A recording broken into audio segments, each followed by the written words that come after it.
Today's episode is brought to you by DraftKings Casino.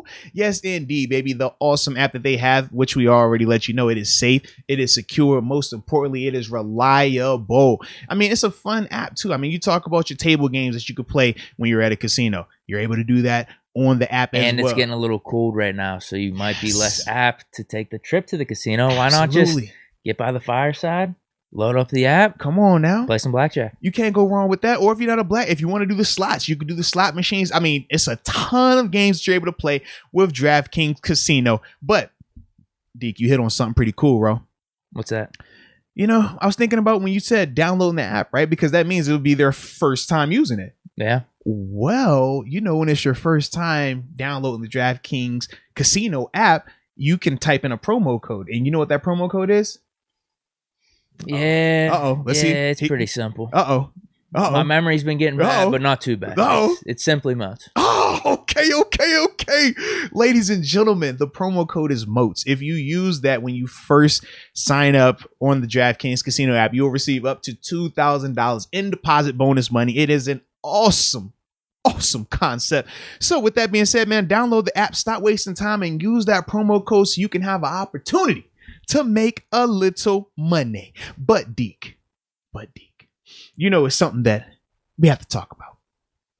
What's that? Sometimes with gambling applications, people have problems. Sometimes people, you know, they don't know when to stop. And sometimes when you have a gambling problem, there's a number you should call, Deke. Now, since I care about you, I'm going to just tell you what it is, okay? Okay. You're just going to tell me? I'm going to tell you that you need to call 1-800-GAMBLER. I say, oh, you better call 1-800-GAMBLER. I say, you better call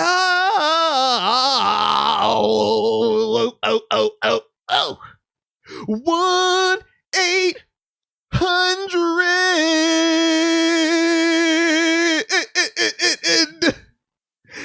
Gambler.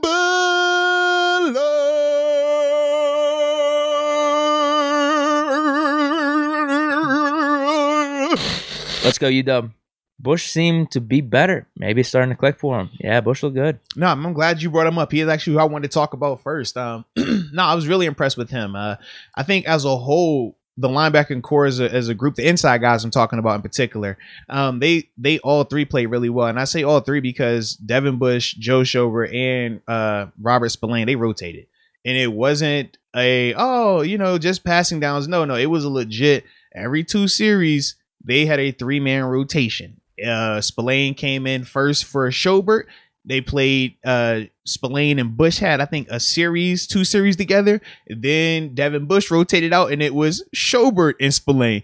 They had 2 series together. Then after that, they went back to Bush and Schobert. Like, that was legit throughout the game. And Marcus Allen was still coming in for some of the third down obvious passing situations. And I want to say he also improved. He had a good game. He had a nice tackle. Like, he had the tackle that you're referring to as well was the one that really made me the most excited about Marcus, because he had gave up a big play to Dalvin Cook a week ago. Similar situation like that. Just pre-snap alignment, he got caught up, and it didn't allow him to get over to make the play.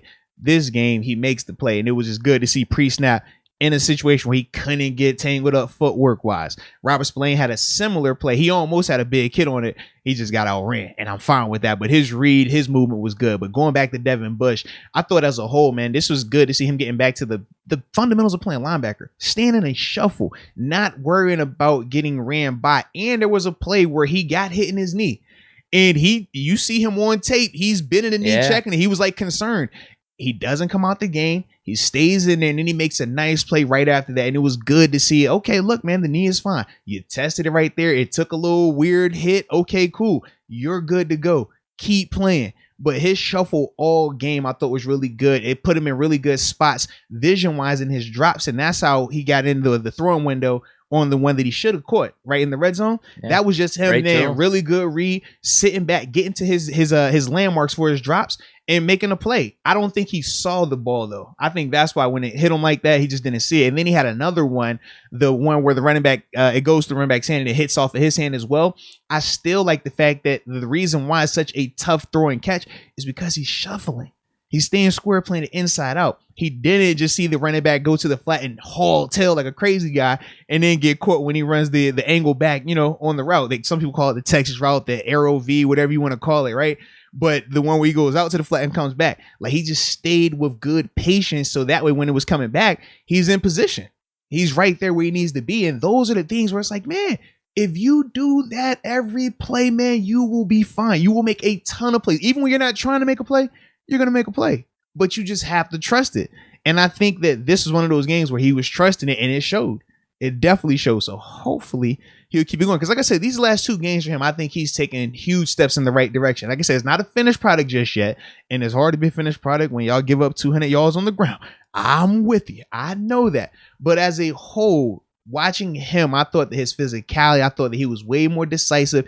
And I thought as a whole, he did a way better job of not settling and trying to run around blocks. I mean, we said, man, you can't always backdoor. You got to go over the top and fight. It's tougher to do, but if you do it, you will be in position. He even had secondary contain where he made a tackle 8 yards, 9 yards downfield. Significant because in the past he backdoors it and he's never in position to get there. And that 8-yard run is a 15-yard run. Think the Lions game, right? So those are the things that he did a lot better this game, that even though it still didn't necessarily pop up and say, wow, splash, it was still, when you're talking about linebacker play, it was good by him. And that's what I thought in the stadium. I was like, man, Bush played good. And then rewatching it today, I still felt like he played good. Now the stats, the 200 yards, as much as we don't like that, I do think they are a little bit misleading because I thought the defense played really solid. I don't think they were misleading. I think because it wasn't a long breakaway run, it gives people that sense of, oh, yeah, it wasn't. But their only one was probably at the end of the game. Right. They had like a 20 or 30 yarder. But when you watch it, they're getting 4 or 5 yards a pop, like every run. That's not good because you notice with the offense, it kept them on schedule. And that was why Tannehill, if you think about it, he never really had a lot of third and longs. He never really felt like, oh, he has to air it out. Because they were always on schedule. Just killing the clock. They were always on schedule. And that's how they run the ball. That's how they play football. And that's what we always say as a defense, we want to make sure you're getting less than 3 yards per run. Because if you run the ball 3 times, you only get 3 yards. That's only 9 yards you're punting on 4th down. When you start getting 4 plus, well, shoot, you do the math, 3 runs, and you got the first down. That's what they were doing. So granted, it didn't have that one acute, oh my God, this long run. But it was like, man, they just take another body shot. And we were just, oh.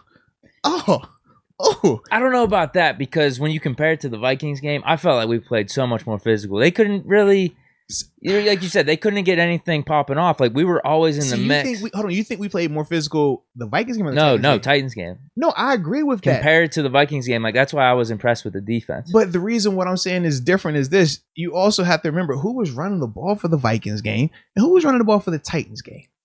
In terms of just like the explosive part, right? A more explosive back, I think it changes a little bit. If that's Derrick Henry, that changes a lot. I don't think we're sitting here saying, man, man, we were stuffing them. I did think because that it's like, bro, who are these running backs? Yeah, I'm like, bro, we not about to crown Freeman like he was some elite back that we just shut down. Like, nah, he went over the century mark on us. He ain't like that. You watch the same tape I watch. He ain't like that. He looked like Derrick Henry Jr. in a way. Seriously. Not that it just wasn't Derrick Henry. We had the dreadlocks coming out the helmet. What they say, this is what I expected, and this is what arrived. Right. Yeah, it was one of those things, man. Right, exactly. Yeah.